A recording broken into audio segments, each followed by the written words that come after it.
हमारी शरणागति पुष्ट होनी चाहिए।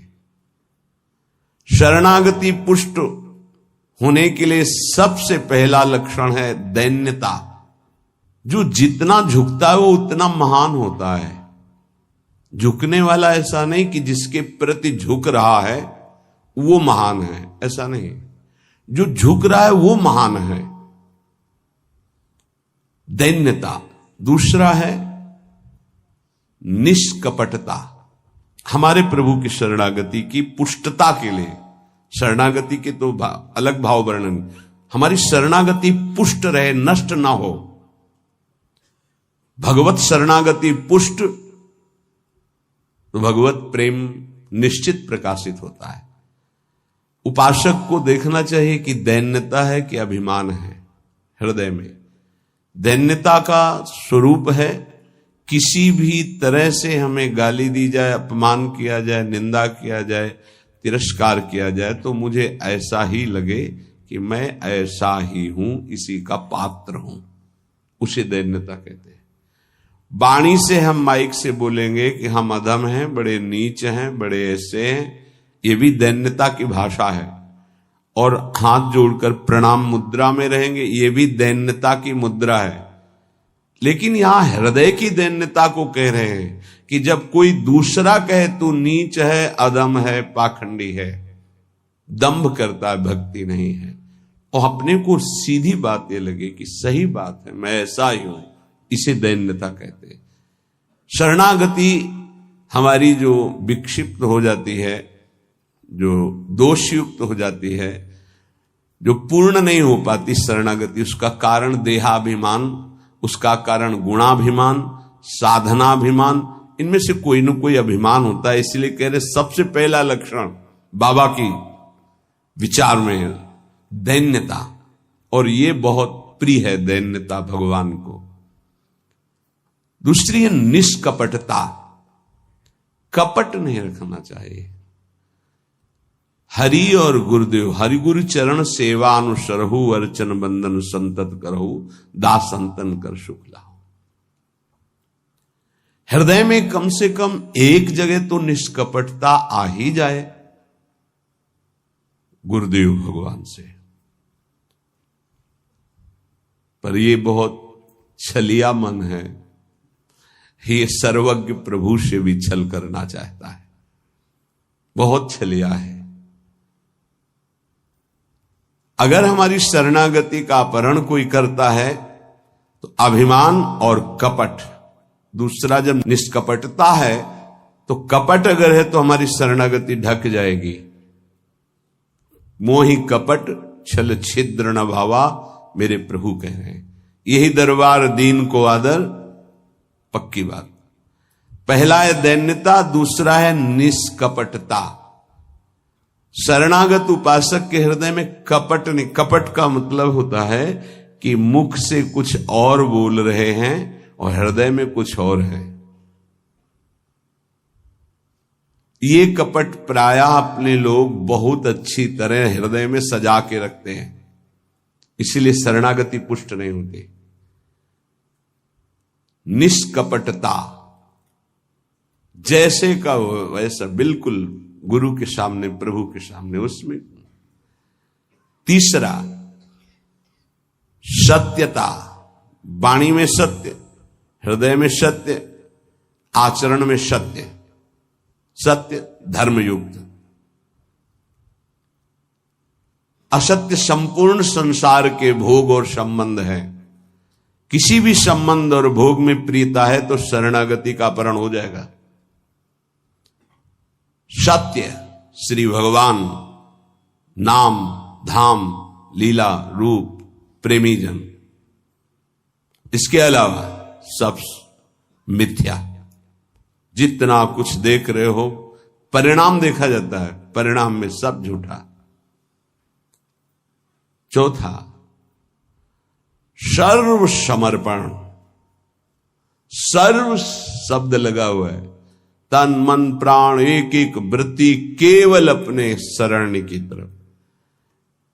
यहां सर्व समर्पण नहीं होता, समर्पण होता है पर सर्व समर्पण नहीं होता। सर्व समर्पण कुछ हमारी पर्सनल वृत्तियां हैं, कुछ हमारी शर्तें हैं, कुछ हमारा है, तो सर्व समर्पण नहीं।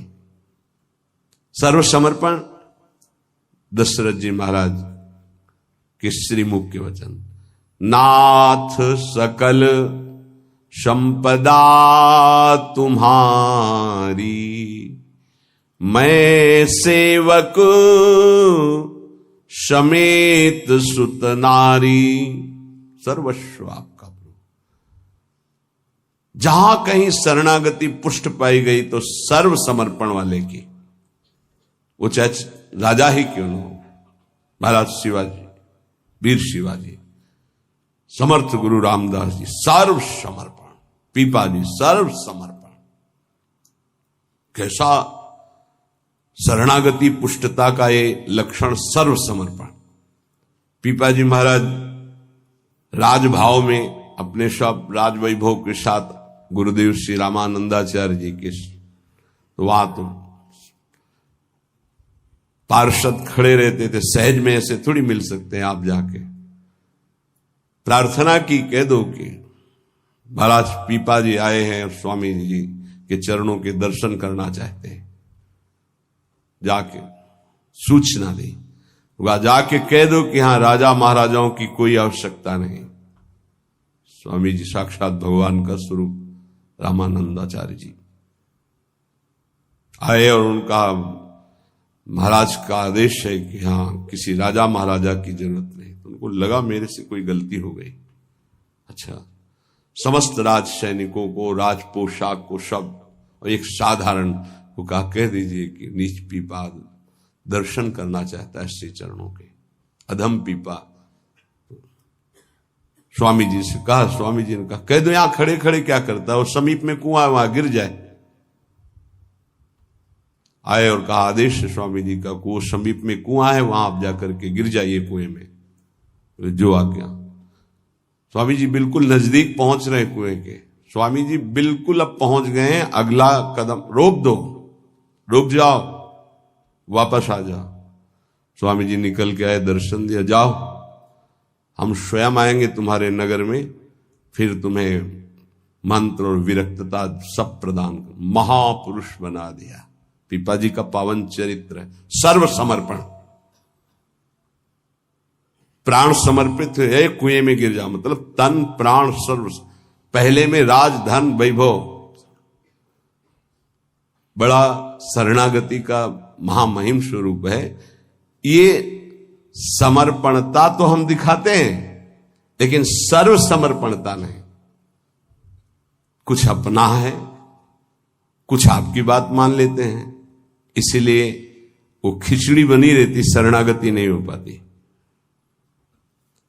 जब उपासक के हृदय में अपना अस्तित्व रहता है तो उसको भक्ति नौटंकी नाटक नजर आती है। अपनी वासना की पूर्ति, अपनी इच्छा की पूर्ति के लिए वो भगवान की उपासना को नाटक समझने लगता है। अगर अपनी वासना, अपनी इच्छा, इसका त्याग कर दिया जाए तो भक्ति का परिचय मिलता है। प्रायः बड़े बड़े महाभागवतों के घर वाले ही, परिवार वाले ही उनको नहीं समझ पाए और उनका तिरस्कार करे।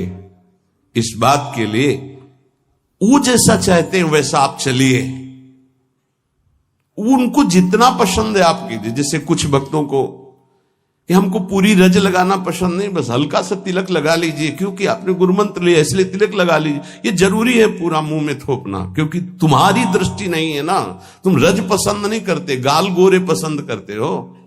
ये पसंद कर, ये चमड़ी कब तक रहेगी, नष्ट हो जाएगी, न तुम्हारी रहेगी न जिसकी देख रहे हो उसकी रहेगी। पतन हो जाएगा। जिन जिन भक्तों का विरोध किया उनका पतन हो गया। ये सर्व समर्पणता भक्ति में जब साधक चलेगा तो अपने आप आ जाएगा, उसको किसी की कोई परवाह नहीं रहती। अपनी भक्ति में कहीं आंच नहीं आने देगा। जीवन की बाजी लगा दी है, अनंत जन्मों से बिगड़ी बात को बनाने चले हैं।